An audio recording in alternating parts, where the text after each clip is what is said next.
Ready, team? Ready. Action activate.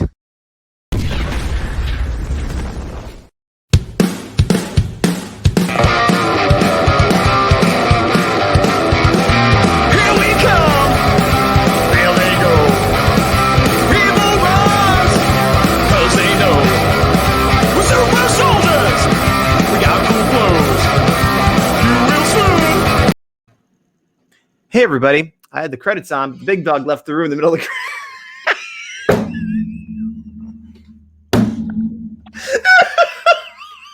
Sweet. Thanks. God, you're the worst today. Did everything I could. Yeah, hi, welcome to Action Activate, where Big Dog, before the credits, thinks he has enough time to go blow his nose so he's not sniffling the whole time because he has seasonal allergies. I'm the Big Dog, he's Gazbot, this is Action Activate, where we're here to talk about Power Rangers Dino Fury, mid-season finale, episode 8. All right, is my face red enough? Let's do it. God. That's a heck of a recovery, though. You came in burning hot. You're just like, go, go, go, go, go. I looked and... What's that? I looked and I'm like, why am I on the screen? That was the best book. So I thought you'd come in and be like, all right, what are you doing? But you were like, yeah, it wasn't a planned gag. It was me trying to blow my nose peacefully. What I was gonna do is just like pop you in a little bit, and like I was like, I have to end the credits, and I'm like, I was trying to figure out how to like do it, and so then I did it that way, and well, I think that was great for everybody except for you. Yep. Well, as we were saying, hi. Yes. How's it going? Episode 8, the mid-season finale, as you said, or hiatus or whatever. I'm so sick of these hiatuses. Like, I understand between seasons, and I even understand if, like, near the middle, they got to take a couple weeks off. But like, we don't know how long it's going to be, but I feel like it's going to be months. Yeah, it's going to be a while. 8 episodes in, it's like you just start getting a rhythm, and then people say it's Nickelodeon. Maybe it is. It doesn't matter who it is. Oh, I read a thing recently on Power Rangers Twitter. I forget who said it. This sounds like it's going nowhere, but it relating to the hiatus. They were complaining about the hiatus as well, and they were saying how it like kills it. Not as much for the adult fans, but any kids, or they forget, like, what, 3 months they forget that exists, you know. And I haven't fact checked this, so take it with a grain of salt. But I have no reason to see why they'd lie about this. But they were saying, have you looked at the ratings for Power Rangers Samurai? It had great ratings, or at least relatively speaking, great ratings. And it's kind of gone down, peaked in valley, but it's generally gone down since then. Which, despite my love of Samurai, I don't think has anything to do with it being like the best season we've had in the last X many years. What they were saying, and again, do your own fact checking, was that at that time they weren't doing the hiatuses and they weren't putting all these weird rules and stuff about the way it was aired. So it was just sort of aired like a normal show, and therefore it got regular good ratings, whatever that means. And then when they started doing the hiatus, you could see the impact of how it hurt the ratings. That makes perfect sense to me. Yep. So I don't know why they forced the hiatus. Whoever's doing it, I don't know why they do it, because we also know relatively certainly that season 1 is wrapped and done. Like, so even if they need a few weeks to finish a poster, or like, we know they're working on season 2 already. So it just seems so unnecessary. And if it's objectively hurting the brand and the ratings, like, I don't understand why they would do it. Anybody. The reason I could think of it, there's two main ones I can think of for Hasbro. Hasbro, with some of their brands, somebody somewhere, and this is kind of a tinfoil hat theory, are like trying to hurt the brand for like some reason of a gain. Like, there's, without going on a side tangent, something like that's happening with Magic right now. Okay, so like the brand manager of Transformers doesn't want Power Rangers to get more money than them, so they're like, we got to kill Power Rangers. I know, like, somebody who's on that team is like, if something bad happens, it's good for me, but bad for the brand, kind of thing. I hope that's not true, but I understand things like that do happen. Yes. But this was going on when Saban still owned it. I know, but I'm saying in that Nickelodeon's been involved every time, which is the only constant. With Hasbro, it could be similar. I don't know, but it seems like it's Nickelodeon, but yeah, probably. Yeah. Well, regardless, this is the last new episode until the hiatus. Unfortunately, I watched it a couple days ago. I didn't watch it the day it came out, but when did you watch it? I watched it on Saturday. Okay, I think I watched it Sunday midday, so I've seen it slightly more recently. I didn't take any notes. I am going to put it up on the side so to kind of keep us on track, like I've been doing. Good. First impressions.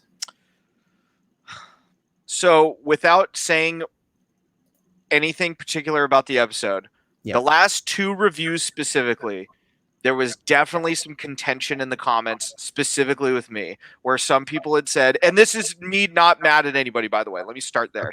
But some people were like, I think you were too harsh on it, this and that. This episode is the biggest point I can make to why I was so harsh on those other episodes.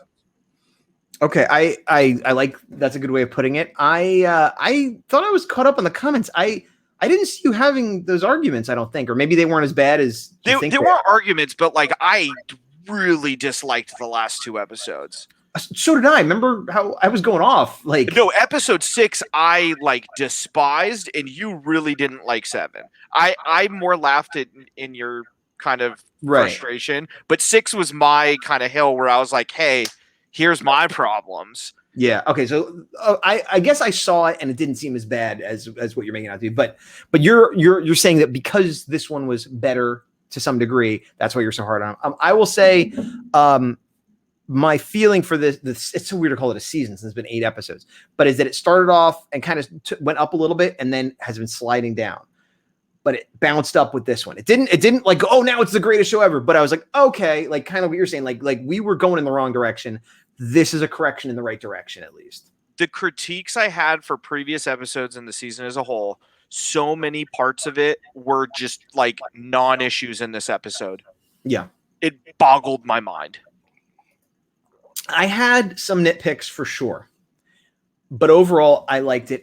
Well, I mean, let's get into it. This big spoiler, which unfortunately everybody knew before it even started airing, is that Mick came back, Kelson Henderson. Yep. Which I found doubly exciting because I watched Ninja Steel. I don't particularly like Ninja Steel, but he was my favorite part of Ninja Steel. Yep. And then I watched SPD and I loved him in SPD. So I was very excited for him to come back.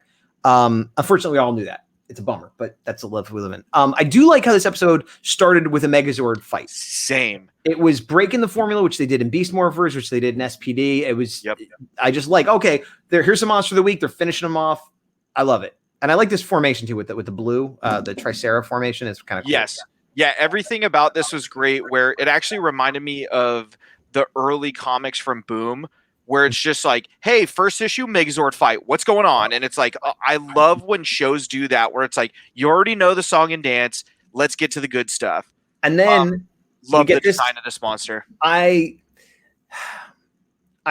like that he's so weird. He reminds me of Mighty Morphin or even older Sentai guys. Yep, he's super gaudy. I appreciate that, but I don't actually like it.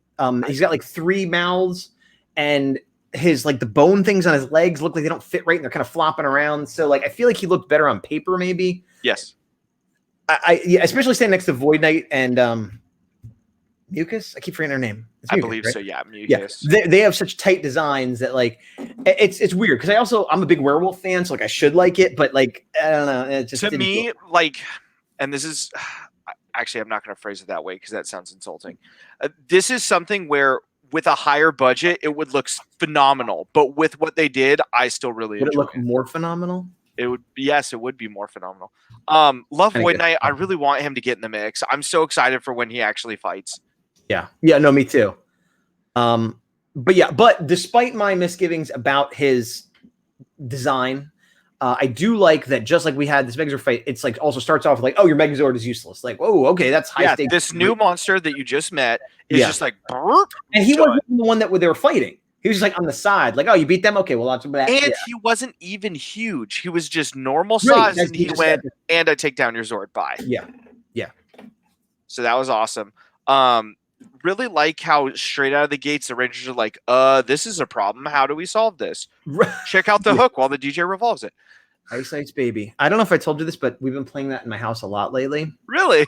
Not for me. I figured. I figure any song with Baby is probably a big hit in that in that household. That's exactly Cat Base 2 for those who are unaware. Yes, that's exactly right. So they go back to base and they're like, well, what's going on here? And this bird's bothering them, but it's not a bird. It's not a plane. It's Mick Canic. I did not know his name was Mick Canic. Okay. So did they like mention that in the first episode of Ninja Steel and then we forget or? Well, here's the thing. I assumed based on this episode, it was common knowledge in Ninja Steel, but having not seen all of it, I was like, sure. Well, I watched all of Ninja Steel, but it's possible I just forgot. But I don't. They just always called him Mick. They didn't go, "Hey, Mick can't," because they probably said it in the beginning of the series, and I just forgot. And it's a dumb joke that I like. I like that he's Mick Canic. I like the reason for him being there. I like that he's following the star, which I now forget what it's called. The Nexus, the Ninja Prism. Steel star, whatever it's called, the Prism. Nexus. Yeah. Yeah, I would like to know a little bit more, like, why is he following it? But like, whatever. Yeah, it's Ninja Steel. There you go. But it's fine. It's like believable enough that okay, he's going to track it and see what's going on, whatever. And because he is an alien from outer space, the fact that he can travel from planet to planet, that all work. The whole setup is totally fine. And the fact that he would just be like, oh, Power Rangers, and just kind of know where they are, that all makes sense. That's the other thing I like. Casually in dialogue, he's like, "Hey, can I get a selfie?" They're like, "I don't know who you are. You're weird." He's like, "Yeah, I've met at least 40 Ranger teams." Yeah. And that's another thing. This is the 29th season? Good point. Yeah, so there's so many other teams that are out, kind of like in Super Mega Force, that it's like they exist. We just haven't met them yet. In other dimensions, in other times, whatever. Yeah. That is a good one. And it also makes me want to see Mick showing up at like, well, assuming we get more forever. seasons. Yeah, just like, oh, hey, I'm also going to show up here because this is what I do. And like, even if he doesn't have a mission, he just like collects. Yeah, somebody calls him up and is like, "Hey, Kelson, are you busy?" Like, "Yeah, who do you want me as today? Do you want Boom to travel back to the past? Is it Mick again? What do you need?" Yeah, sure, both. I want to see Mick go to an SPD dimension that either is slightly different where Boom became a Ranger, or it's far enough in the future that he became a Ranger. But Mick's like, "Hey, oh, you became a Ranger. That's great," and he's just like arm being in himself selfie, like that'd be cool. That would be great. One thing that's interesting, and I made critiques about this kind of trope in Beast Morphers. The Nexus Prism. Sorry, go ahead. I said Nexus Prism. Oh, I thought you just said Prism. No, I said Nexus Prism. Well, double Ninja Steel. Yep, thank you. Zato really does not like Mick from the get-go. Which I guess because he's silly and Zato is not? I don't know. I think there's more deep-rooted history here. I think You think it's like they're alien planets? Like, I think he's like, I'm down with Earth, I'm down with my planet, but other planets have done me dirty and I'm a little skittish. I think you are reading entirely too much into it. Probably. But I don't think that's because he even asked at some point, have you heard of like he asked Mick towards the end, have you heard of my planet? And Mick's like, no. And so like that would have been the time to be like, oh yeah, I know we had a thing back in the day. I think it's Zato he's goofy, but he's not a goofy guy. He's goofy because he's an alien. Yeah. And Mick is super goofy, and he bumps into their base, which is supposed to be a secret thing, and the Megazord just exploded. And Zato's like, you're ridiculous, and I don't have time for you, which is a jerk thing to do. But this is an episode about Zato learning a lesson, so I'll allow it. But the other thing I will say, when they did this right away, I'm like, I've seen this happen, and it doesn't usually work well. And in this episode, without going too far forward, this worked well. Zato's lesson of, I'm a leader, I'm stressed right now, and I'm taking my frustration out on other people isn't cool. I own that. I accept it. Yeah. I'm learning from it. Everything about it was as organic as it could be and didn't feel like crazy pushed, like the bad luck lesson we had like 2 episodes ago. I agree. Well, yeah, and that's what I was going to say. This was a lesson of the week, but done with a fun guest star and done well. They set it up, and it wasn't like the whole episode he kept being a jerk and making terrible decisions. He just like, in this moment, I don't know who you are. We got stuff to do. I can't help you. And then later he's like, yeah, and they even said like, yeah, it turns out your mission was important, but also you needed help, and we're Rangers, and so he should have just helped them regardless. So yeah. Now this scene though, we just saw, by the way, Mucus did take the Sporix, which they didn't even like try to find. Oh, after they just defeated the monster, she was like, "Oh, I got the Sporix." So that's true. Now we're at Buzz Blast, and this whole scene I don't like. Here's the thing: I thought I was gonna hate it, but I actually was all right with it. I don't hate it. Well, here's what I don't like about it. The setup. That's what I don't like about it. We see, okay, for some reason in the middle of Buzz Blast, they're doing a bake-off, and the head of the company is making the cake, and okay, here comes a package, which is Mick, but Mick could have just walked in, like he didn't, what did that get him? I got him through a door he could have got through. I think we're assuming there's security. Sure, but he could have become a mouse. Like, I don't know. It just seemed unnecessary to become a package that was being delivered. I was fine with it because I assumed there was more that we're not seeing, and this was a reasonable way for him to get in. Okay. I guess this whole scene, I was like, something terrible is going to happen. That cake's going to explode. And it didn't. It kind of did. It didn't explode. Yeah. Here's yes, everybody was suspicious of him immediately, and J-Borg was semi-competent. This was J-Borg's moment to shine. But then, Nick turns into this basketball that is terrible CGI. Yeah. Which shocks me because it's a basketball. Like, that's got to be... See, that's the explosion I was talking about. You don't think that's an explosion? Yeah, whatever. It's not the worst. And then she hits it with that thing. Yeah. It was just like everything. It was, again, a thing. Everything was going so well. And then it was like, oh, okay, well, that happened. But... I do like right after that up here when he turns into the little remote control car. That was awesome. I thought that was a lot of fun. And I was also trying to remember it, like, and it's hard because you haven't watched Ninja Steel really. I don't remember him using a shape-shifting nearly that much in Ninja Steel, probably because of budget. He didn't as much as in this episode, but he definitely used it more when he needed to. Yeah, but in this one, it seems like he's using it constantly. Like, oh, it's no big deal. I'm a shapeshifter, which is how he started as well in Ninja Steel. But it definitely became like a thing where because of plot or because of budget, it didn't happen that often. And this kind of reminded me of like, oh, yeah, he's actually kind of a powerful dude if he wanted to be. But also, I think it was to not outshine those Rangers. That's what I'm saying. Yes. That's why I said writing. This was cool. Yeah, I like this. And I like how they're like, what do we do? Like, it's just like they're unclear. And then this is where Zato maybe starts getting a hint that, oh, maybe this guy's important. He's like, enemy of my enemy. Let's do this. Or not even enemy of my enemy, but like, why would Void Knight care about this guy if he wasn't important? And so then he starts, oh, okay.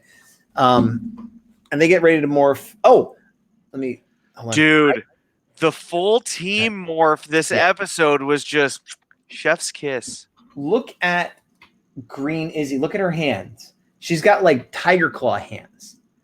Everyone else has like regular fists, but like she's doing like kind of like a more of a Sentai. You know how like they'll often be like, I'm the eagle. So that, like that's got to be on purpose because she's like the Tiger Zord, right? I mean, no? Yeah, I'm assuming kind of like what Yoshi did in Dino Charge. Maybe she's kind of in the know a little bit and was like, I'm going to do this and it's going to be a little Easter egg. Yeah, because like they all kind of claw their hand a little bit during the morph, but she's definitely like, yeah. This was an awesome group morph. You're correct. The thing that bumps me out about their morphs, I love the music and they never use it. That like Daft Punk, Tron-esque kind it's really grown. That was one of my complaints in the beginning because I don't feel, and I still don't feel it fits the motif of the season, but it is good music. So yeah, it has grown on me. And if they're going to do it, then yeah, do it. Like, I love this part actually, where they're like, here's some power-ups and like, okay, here's some more power-ups we never heard of. They're just going to do whatever. Just kind of here. Then, and then he does his little, here he goes. He does his little howl blast. Boom. Yep. They're flying off. And it was just sort of like, it was like a weird moment where I'm like, good for you, bad guy. Like, look at those power-ups all now they got to use their ingenuity. One thing, and I'm sure this is from the Sentai, I don't like that they have to like chomp the swords like 9 times, where they're just like. I do like that. We talked about that. Like, I'm good with like 2, maybe 3. I makes me think of like a super soaker or like a chainsaw or something like that. Yeah, like I don't know. I kind of like it. Plus, since there seem to be unlimited uses and unlimited powers, it's like it's one slight drawback that it takes a minute to charge it up. Like I'm all for it. I think it just looks ridiculous. I was bummed right here that we did not see like a flash of a bunch of Ranger teams in costume. I thought that's what we were going to see. Well, we did kind of see that later a little bit. Yeah. But Mick right here, he's plugging in his stuff. He's like, hey, so here's the deal about the Ninja Nexus Prism.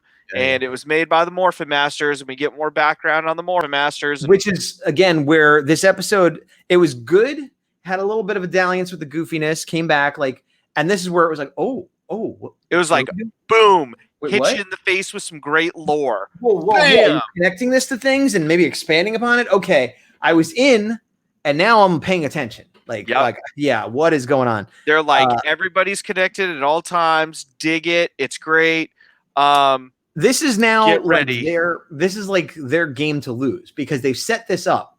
And if they just threw this out there for this Mick episode as just like a fun thing that that's going to annoy a lot of people, including me, because it's setting stuff up to be like, oh boy, this is like they could bring in guest stars. They don't even have to bring guest stars, but they just like the rich tapestry of the lore. Like this is what everybody always wants. Explain some stuff, connect some stuff. Maybe we're going to see the Morph Masters, whatever, you know. And they really like this is the second time they brought it up, and they brought it up much more prominently. So there needs to be a payoff, and it'll be a great payoff if they do it. But if they kind of just let this be a little hint they throw out every now and then and never really do anything with it, that's just going to be frustrating. Yeah, I like to think that because they were so specific about the prism, that's somehow going to tie into something from a Sentai or certain. This is something I was thinking, and I didn't do my research, but I'm sure somebody in the comments can tell us, like, what Sentai, like Ryu Soldier, what Sentai teams did they cross over with that there might be footage of? I think it's all out of order now, you know. Which one? I think Q Ranger. Okay, which theoretically, if they weren't going to adapt Q Ranger, they could bring them in just as like a new Ranger team that was just there for that one episode, which I'm totally fine with. I mean, don't get me wrong, I'd rather see a Q Ranger be adapted properly, but like, I need a one shot really quick before we move past all this lore. All right, Hasbro, I know you're listening and I know you're there. Bring in whoever you want. Make toys of all of them, please. Just make them all. When in doubt, make it. Zord, make it. Little power up in like a multi-pack on Hasbro Pulse, make it. Just make the stuff. Don't not make stuff because we still haven't finished the Beast Morphers team. Just make all the things for us, please. Including this guy right here, Mechanic. And if you think he won't sell in that version, then do the Ninja Steel red version with the Mick head. Or Boom. But I would buy both, to be honest. But I would like a Mechanic with the goggles and stuff. That'd be a fun figure. Oh, just everything. Yeah. Yeah, they're this definitely, like I said, I was like, oh, this is a good episode finally, and then this part, like, I really started sitting up to take notice. I also love how Solon worked with Mick so well. Yes, which like the pictures we saw that were leaked made it look like they worked together. Like, oh, they're like the people that they work with this season. That's the only bummer is that like there kind of is no other than there are reasons beyond my desires, but there's no reason why he couldn't have been a permanent member of the team from this point going forward. Yeah. I understand that it won't for reasons that go beyond just what I want, you know, but one quick thing. Yeah. He did say that the Nexus Prism, either in this scene or one like slightly coming up, right here, that it's alive. Yes. So they're like, it's here for a reason. Why is it in the water? Who knows? Right, because Mick doesn't know what it's searching for. And so Zato is like, well, maybe I could talk to it. And which is, again, that's great. He has telepathy and like, that's a good, normal thing to think, you know, like not being stupid, but actually being smart and proactive. And like, yeah, it's also, you've said in the past, let me back this up. You've said in the past, you had issues with his like antenna. I think this looks fine. Like look at this animation when they come out. This to me looks absolutely fine. I was going to say this scene didn't mind the antenna for once, but I feel like it's the same as it usually is. No, so you could tell that's the CG. When it's practical, it has this weird like pre-nub, and then it goes out of it. Okay. Like the base is fat in like a separate piece on the practical, but when it's CG, it's just all smooth, and that's why it looks better. So you're saying that's CG right there. That is 100% CG. And then I'm trying to get the frame where because look at his head. Go back right there. See how it's at a weird angle. Yeah. Yeah, that's CG. They cut off the top of his head to put it there. Ninja Steel. So, but he doesn't get the answers oh, it's here for this, but he does see the Morphin Masters and he sees what look like the Energems from Dino Chart. I got to also say, I'm coming around on these Morphin Masters. They are pretty cool looking and I would like a figure. It's funny because I really liked the design in the comic. And then here, at first when we saw them, I thought they looked kind of cheesy, but I'm kind of with you where, like, instead of them being really cheesy, I'm just getting a really retro Sentai vibe from them. Yeah, like they've been around since forever. And also, if they're Morphin Masters, maybe they have different forms. You know, like they could look different at different times, different people on different planets, whatever. And so then he says, oh, like they did this, they've been looking into us. And they specifically show Ninja Steel, Dino Charge, and I think Zeo, right, are the three that they specifically show. I don't remember Zeo. I thought it was all Nickelodeon series. 99% sure there was like a Tommy. Okay, well, let me just play it. I was gonna say play it. I do find it interesting right here that this is red and green. That maybe that ties into something later, but I thought that was kind of cool as well. Does he commune with it again, or would it be this scene right here? Because I'm. I Oh no, think here it it's is. Okay. Yeah. So he's looking. Oh, this is them saying. Okay. Yep. We're gonna watch the whole episode here. I'm trying not. Okay, so here. I Okay, know. it lands. So this is Ninja Steel. That's the cool. dad. No, that's not the dad. That's the country singer. That was Levi? Yep. Oh. I just didn't remember that scene. I'm an idiot. I just have all the points today. You do, and you haven't watched Ninja Steel, so. Yeah, it's true. I've only watched bits and pieces. Okay, Yeah, so there's Beast Morphers. I forgot about that. Because that was Steel. Yeah. And then, okay, and then that's them, of course. Yep. Hey, they like us. Hey. Yeah, they like us. They really like us because it does lead to weird questions though. Like if they're watching the whole time, then like when Rangers have died or when Megazords have exploded or people like things have gone wrong. I find it a mix of like Marvel's Watchers and then or like the monitors in the DC universe where they chronicle more than they intervene. Was that it? I thought I saw somebody online showing that they were maybe it was a Photoshop where they looked like it was Tommy and Kat in that team. Definitely not. Yeah. All right. But yeah, then Boom Tower shows up, still powered by the Sporix. He did. Yeah, I like that they brought that back up. That was a good thing. And then the prism flies away. Yeah, and that's when it goes into the water, like actually into the water. Yeah. You know what's interesting? Later in the episode, it leaves, and like Mick's like, "Oh, we don't know what it wanted," but there was one Power Ranger team on Earth that had a base underwater. Lightspeed Rescue. Yep. Maybe there's some artifact of something down there from back, I'm calling this right now, and please play this back when I'm right later on. I think what it did is it realized that these monsters were really strong and the bad guys are strong, so it went underwater to power up the Gold Ranger's key, and the Gold Ranger Zord is like a platypus kind of. Do you know that it's some sort of aquatic animal? I know it's aquatic. I doubt it's a platypus because it should be a it's dinosaur. not a platypus. It like was a plesiosaurus or an yeah, it has 4 fins and it's got a big old snout. Okay. Thing. You know what? You're probably right, which is cool. And I like that that'll explain it. But for a minute, I was like, Lightspeed Rescue? Yeah. No, because that was in its own city. That was the problem. But the base was underwater. And I know, but the base was out of the city that it was like something cove. Right. It's not happening. But they could say, because like the base got destroyed at some point, and they could say, "Oh, the wreckage drifted over here," or the piece we needed floated in here. Like they I appreciate your headcanon, but it's wrong. I'm wrong in that it's not going to happen, and what you said is probably correct. I'm not wrong in that if they wanted it to work, they could easily say the currents blew that piece of machinery or whatever they were looking for. Or they just went to where there were rumblings of new powers touching the morphin grid. Were they what? Or they moved the base to where there was more of a like surge in morphin energy well, that's from the assuming grid. that the Lightspeed Rescue Rangers were still operating. I was figuring like, oh, they used to operate, and this is just something from the past. It could be a thing like Grid Battle Force, where even like if the Rangers aren't operating, the like whole organization could still be going on, kind of thing. True. Yeah, that's true. Man, we haven't agreed this much in a long time.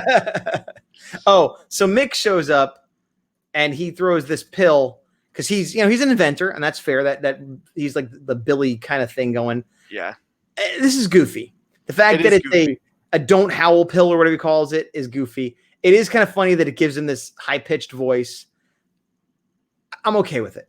I would have preferred if they called it a helium pill. I would have preferred if it wasn't a pill. I would have preferred if it was like some kind of muzzle or like a sound dampening blast or something. But I'm okay with it. It's hold on a second. I forgot about that. Where like Mick puts his hands up when he like they're getting ready to fight. Let me see if I can pause it. I put him back down. But I like that his voice got all high and it was crazy. And because it's sort of throwbacky and Mighty Morphin-y, like it really does seem like something Billy would create. Although I guess Mick did some goofy stuff like that in Ninja Steel too. But I would have preferred something better, but it didn't ruin the episode for me. It was like fine. It was fine. But I do like that when he was small, Mick was like, let's go. And then he gets big and Mick's like, oh, wait, never mind. Yeah, I think I appreciated that it was something that obviously wouldn't affect either Sentai footage or just other things of like something physical where it was all stuff that they could adjust in post. like from a production standpoint. Well, yeah, as opposed to having like a big thing on the characters. Exactly. Instead of having to do but that, it could have been like a speaker or something that created white noise, or it could have been another. It's fine. I'm nitpicking, but you are, and it's okay. I forgive you. Somebody else brought up the point of like, and could be said of anything, like who keeps rebuilding these mountains that they're under? I know, right? Should there be a tunnel there? I did appreciate that we got a single Zord call for everybody, and we got the full Zord combination.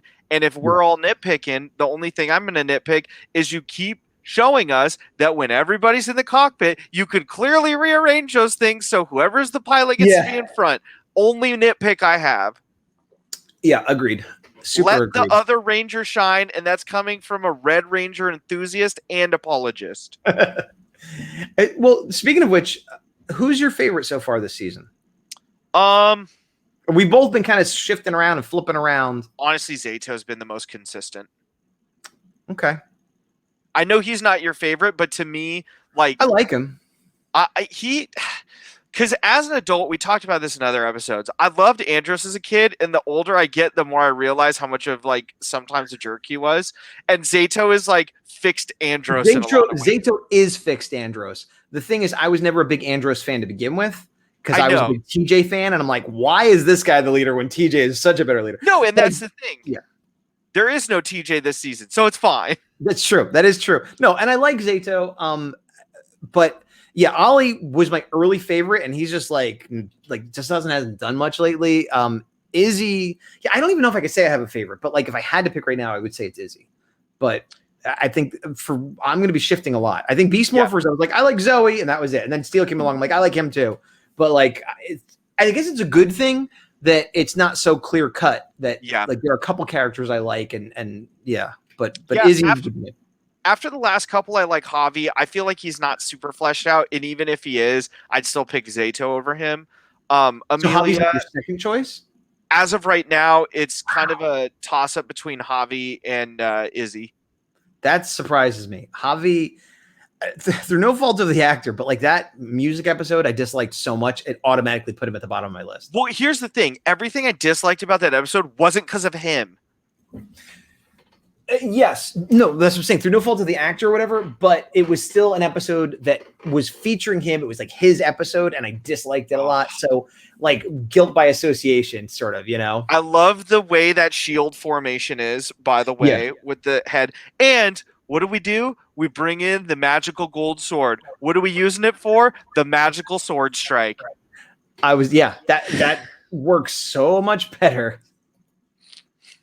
Bring in. Yeah, I'm not a big fan of Dino Fury Blaster. That's so bad.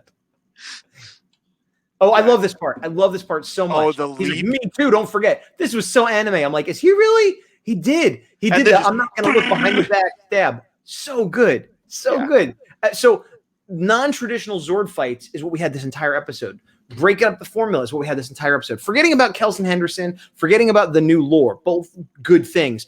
But they mixed it up. It wasn't the same thing we've seen every other episode. And they did the lesson of the day, the lesson of the week well. So what? Subtly, yes, and well. And I'm actually realizing the more I talk about it, like I did like this episode, but I'm liking it more than I thought, because I thought there was more mediocre, not great stuff, but it's mostly good or great. Yeah, I agree 100%, which is why I know it's a couple days since I watched it, but I'm glad to finally have somebody to talk to about it, just because, there's minor nitpicks. We always have them because nothing is perfect, but everything here is great. I also liked this little joke where she literally had him knit, I've done this before. Yeah. Let's just see when the Sporex falls down. Yeah, Mucus is a great comedic villain, which kind of makes Jane and Jayborg look that much worse, because I like Mucus.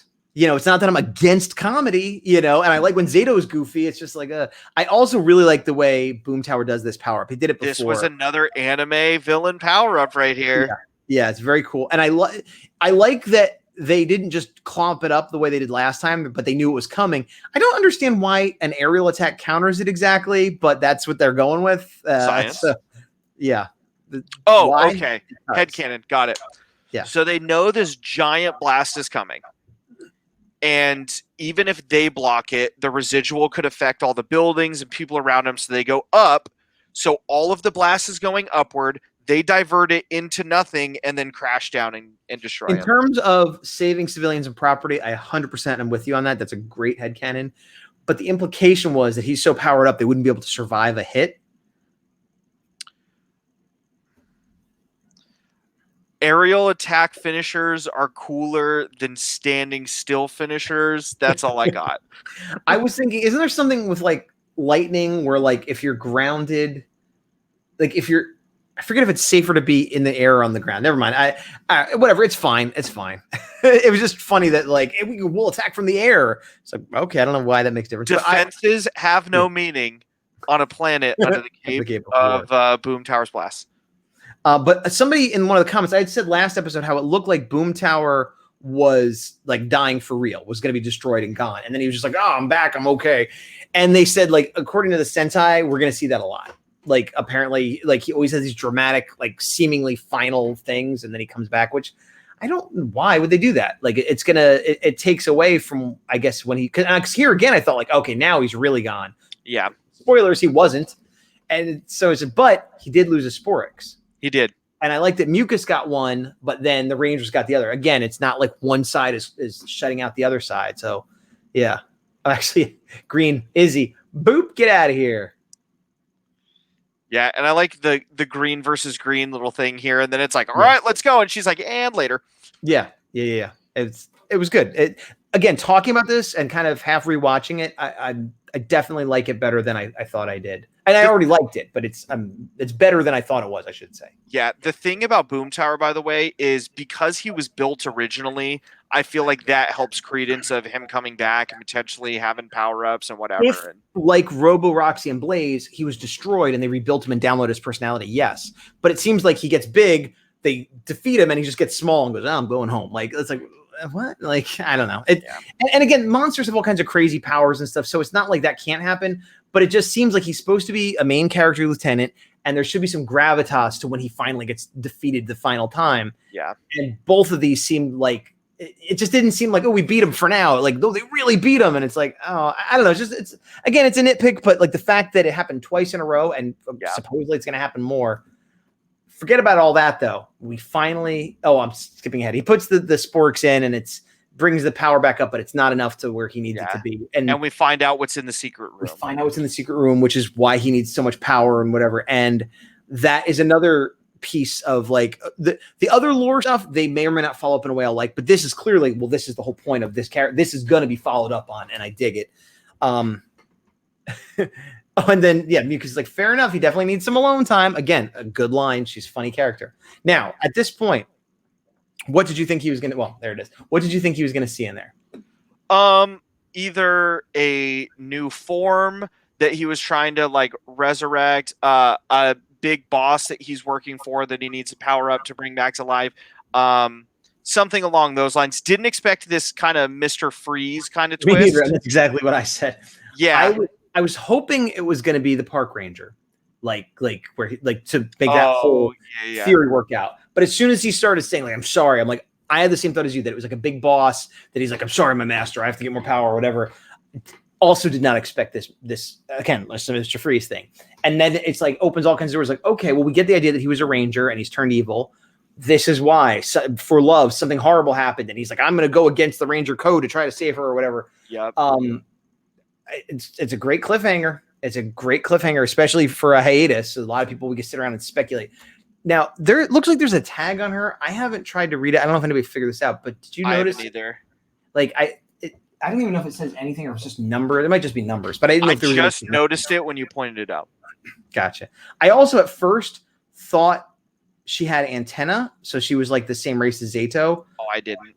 But, and I know they're not. It's like tubes. But there could be antenna in there. We don't know that she's human, I guess is what I'm getting at. Like the only thing I thought of when I saw this is I looked really close. I'm like, is that the same actress who is J-Borg? She's just pulling double duty. That would be weird in this instance. Because then, if it was like a person in the world that the template of the robot was made after, fine. But like this person is suspended animation from a million years ago or whatever, that's weird. Yeah. So I like the kind of this part was kind of dumb, but I will. You know what? The part where Mick turned in the basketball and all that I didn't love, but it wasn't the worst I've ever seen. This is actually the worst part of the episode. You're right. So this is the worst part, but it ended the best way it could, which I appreciated. Yes. Okay. So they all ate the candy that they shouldn't have eaten, which is weird that they would think that they could. And it was other pills that they were trying to make anti-howl. Now, why would failed anti-howl pills make everybody have like animal noises come out of their mouth? I don't know. And also it's like, oh, it failed. So like, it seems like it should be dangerous. It seems like they shouldn't have been kept around at all. Like, what if this makes them sick or hurts them in some way? But whatever. But you're right. And Mick's like, I got to scare it out of you. What am I going to do? What am I going to do? And then, yes. That was awesome. That was awesome. It was almost perfect because she's like, that's my real voice. Okay. But previously I said her mouth doesn't move. She must be psychic or something, but they've never said that.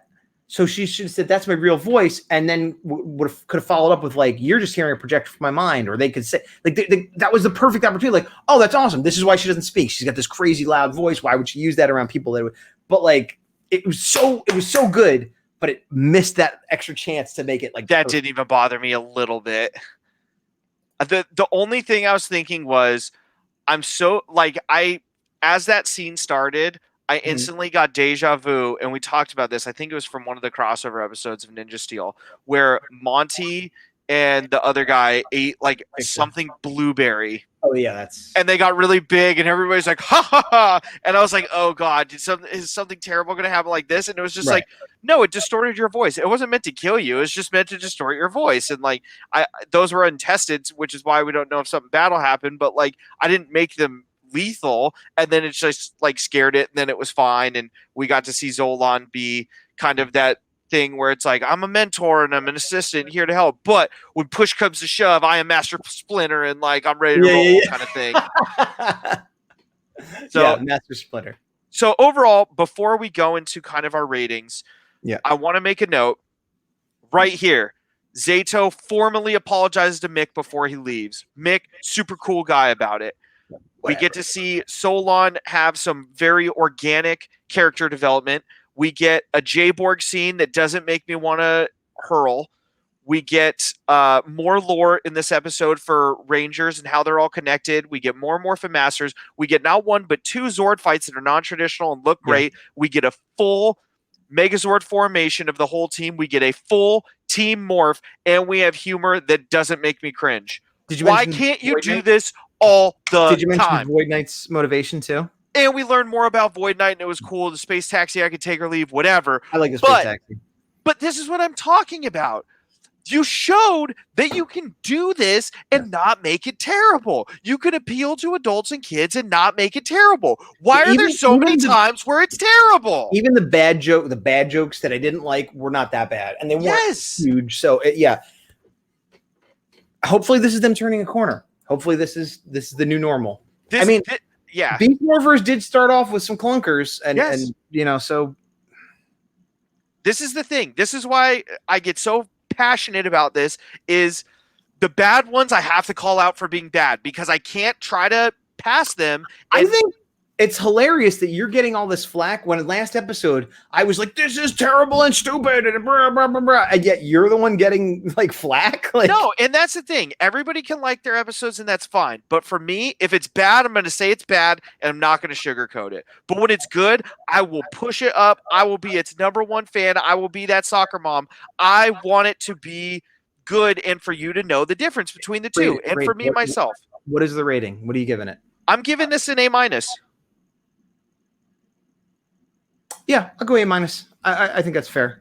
Before we did this review, I was going to give it a B+. The more we talked about it and understood how it was great, thank you. And I think because I also think that the parts I didn't like, I blew up to be bigger than they were, A-. Yeah, and it's in a way it's terrible because it's setting me up for disappointment because I had just kind of given up hope, and now it's like, oh, hope is rekindled. Yeah, that's the thing. When it's so up and down, that's why it's hard to say, like, this is the best Neo Saban season. This is the best. It's like We came off of SVD. Obviously, we had a lot of recency bias. We're not in Neo Saban. This is Hasbro. No, I know, but I'm counting Nickelodeon seasons. Fine, not Neo Saban, Nickelodeon seasons, we could say. Well, and also, like, my understanding, this isn't necessarily my personal opinion, but my understanding is that Dino Charge season 1 is the best, the consensus for the best Neo Saban season. Yeah, I would say that and Beast Morpher season 2 are very close for me. I wouldn't consider Beast Morphers part of Neo Saban. It is, but it's that transition, so it could kind of go either way. If we're not counting Beast Morphers, I think most people would say Dino Charge. Yes. If we're counting Beast Morphers, then Beast Morpher season 2 is a super strong contender. Of course, unfortunately, they both lose to Samurai, but you know, whatever. But no, so I'm like you, where I don't want to be disappointed if we got some duds in there, but I also am excited that like they've shown us on multiple occasions they can do well. Just keep it consistent. We don't need all of the things I listed every time, but you can make J-Borg not terrible, and you can give us character development and morals of the week or day without it being forced down our throat like we're 2. Yes. Same. 2-year-olds aren't watching Power Rangers, I don't think either. I did, so I'm skewed, but yeah. Well, we got to go. Did you have something you wanted to say before we're done? I did. So I brought this up mostly on the Instagram. So this is a kind of semi-organic plug to our Instagram. But there's a Ranger page that I follow and Gazbot follows. And I'm making sure I don't mispronounce the end of it. I don't know what it is. Razzle 1337. I highly recommend following for a plethora It's not a of Facebook reasons. page, it's an Instagram account. I said Instagram, did I not? But then you said a page that we follow, so I got confused. Yeah, on Instagram. You call that a page? Yeah, I would say it's a I don't think page. you It's call it a not like page. one. It could be a team. Who knows? But anyways, No. I don't think you call it. You call it an account. You don't call it a page on Instagram. tomato, potato. You know. I think your vernacular was incorrect. Comments back me up. Yeah, comments. Let us know down below. Anyways, Razzle 1337, awesome account to follow on Instagram. A lot of Ranger related news, a lot of Ranger related merch as well, and they do giveaways all the time. They do it for comics. They do it for some like cosplay items. You know, various things depending. And I've won before, and I actually recently won. I didn't even tell Gazbot this because I wanted to surprise on the show. But this lighting's going to adjust really quickly. Ooh, that's harsh. But I just won this recently. I don't know if you can tell, but this is a Starlight Studios green communicator. And cool. it doesn't have lights and sounds, but I don't care at all. Even without lights and sounds, that's like what, $40? Probably. But yeah, once again, just, you know, go on the page. Each post for giveaways is tag people, like, comment, subscribe, all the whole 9 yards. You got a bunch of comics from them too, right? I've gotten a few. Yeah, I've gotten some cool covers from them, but I'm trying to put it on just so I can show it off. But yeah, really cool page, and I love having this. This is great. I don't have a silver communicator like this. I only have this, and then I have a flawed all gold one, which I think was Jason's from Zio. I can't get the class to work right now, but I mean, I'm definitely gonna. Well, it's hardly worth having then. I know, right? I'm definitely gonna wear this to the next Ranger Con I go to, whenever that will be, down yonder. But yeah, one to shout out, Razzle 1337 on Instagram. Give them a follow. Give Action Activate a follow. And I have been the Big Dog. I will be and continue as Gazbot. And that was the mid-season finale, everybody. That's true. We don't know what's coming up next, but we're definitely going to continue making videos at some pace. We don't know what's coming. What he said is accurate. We might have some interviews coming up. Yes. I have nothing guaranteed, but we're talking to a few different people that we haven't talked to before. So there's a good chance in the near future we will have an interview. Other than that, not sure what we're going to be doing. But we don't want to overpromise, underdeliver, but you will see us until and after there are new episodes of Dino Fury. I'm Big Dog. He's Gazbot. You know the drill. To the power. See y'all later. Kudos.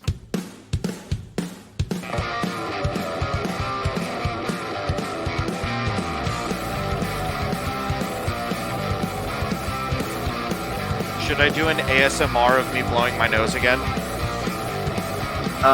Yes. All right. Back by popular demand.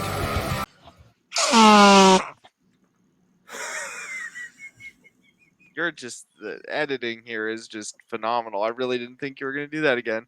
You literally set me up for it. I thought you weren't going to do it, and wow. Well, we open and close the same way, totally with me in disbelief and red faced. See